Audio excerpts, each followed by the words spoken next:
Shalom, selamat pagi Bapak Ibu Saudara sekalian jemaat yang dikasihi oleh Tuhan Yesus Kristus. Pagi hari ini kita akan mendengarkan kembali renungan firman Tuhan yang saya berikan judul Dibimbing Roh Kebenaran.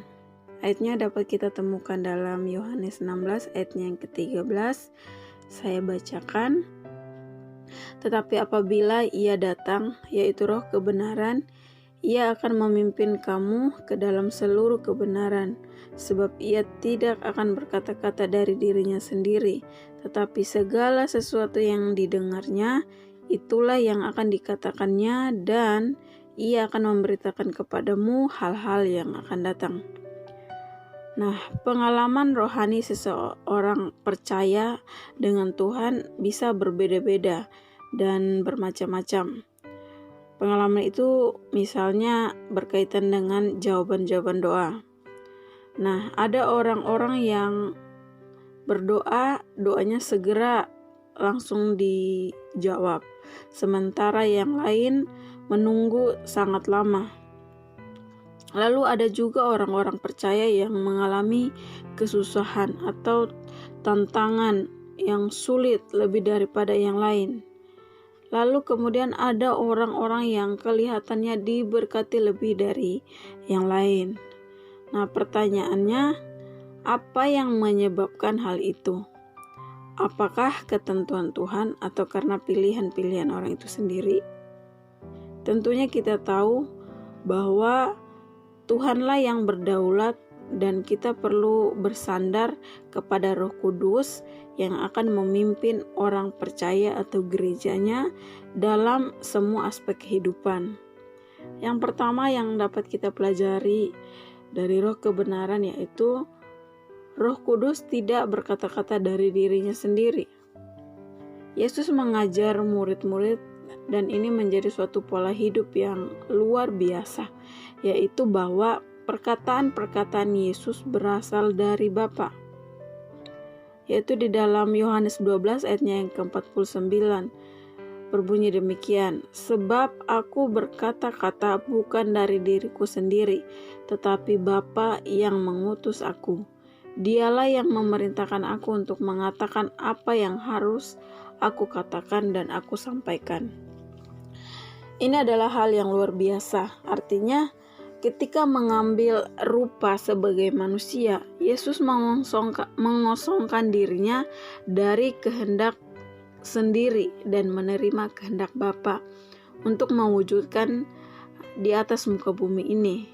Itulah yang Yesus lakukan sampai di kayu salib. Apa yang Yesus lakukan adalah sebuah pola atau contoh yang harus diikuti murid-murid. Nah, Roh Kudus disebut juga dengan istilah yang sama, yaitu tidak berkata-kata dari dirinya sendiri, melainkan mendengar dari Bapa, kemudian baru menyampaikan kepada murid-murid. Kalimat segala sesuatu didengarnya itulah yang akan dikatakannya, menyatakan kepada kita bahwa kita akan mendapat arahan dari Bapa melalui penyertaan Roh Kudus dalam hidup kita. Nah, dan ketika itu ditaati, maka hasilnya akan luar biasa. Ketika Petrus berkhotbah, ada 3.000 orang menjadi percaya.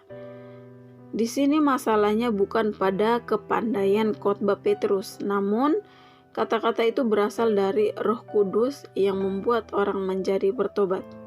Hal yang kedua, yaitu Roh Kudus memimpin dalam seluruh aspek kehidupan.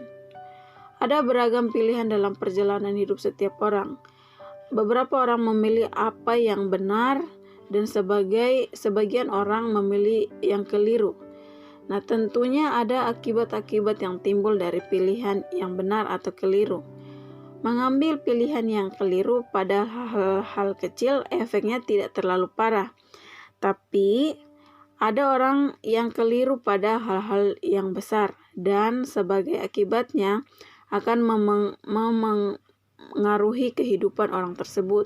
Sebagaimana kita tahu, pilihan-pilihan yang kita hadapi bukan hanya antara baik dan jahat, namun juga baik dan baik.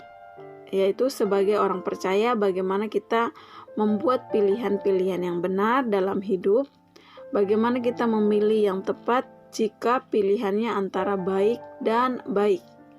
Nah, kita ingin hidup dalam ketaatan kepada Tuhan dan memilih apa yang tepat sesuai dengan rencananya. Namun kadang kita tidak tahu persis apa kehendaknya, bagaimana cara kita dapat memilih dengan tepat sesuai kehendaknya. Nah, Tuhan Yesus menyatakan, tetapi apabila Ia datang, yaitu Roh kebenaran, Ia akan memimpin kamu ke dalam seluruh kebenaran. Dari sini kita dapat belajar bahwa kita bisa lihat dari murid-murid biasanya berjalan bersama dengan Tuhan Yesus dan menerima arahan untuk apa yang harus dilakukan. Nah, setelah Yesus naik ke surga, Roh Kudus diutus untuk menyertai murid-murid. Dan seperti mereka menerima arahan Tuhan Yesus, mereka akan menerima arahan dari Roh Kudus, pimpinan Roh Kudus atas murid-murid termasuk kita, meliputi semua aspek dalam hidup kita. Hati kita perlu terbuka terhadap pimpinannya sehingga Roh Kudus leluasa dalam menuntun kita, sehingga kita dapat membuat pilihan-pilihan dengan tepat dalam segala hal. Bapak Ibu Saudara sekalian yang dikasihi oleh Tuhan Yesus Kristus, Roh Kudus bekerja atas setiap kita menurut rencana Tuhan yang paling maksimal bagi kita. Tuhan menghendaki kita berjalan dalam kebenaran, dan hal itu bisa terjadi jika hidup kita dipimpin Roh Kudus. Roh Kudus akan memimpin kita dan menjagai kita berjalan dalam kebenaran dengan cara menyampaikan firman. Bagian kita adalah memberikan respon yang baik terhadap firman atau rema yang diberikan Roh Kudus, yaitu dengan cara menerima firman, lalu mempercayai dan melakukannya. Amin untuk firman Tuhan. Tuhan Yesus memberkati.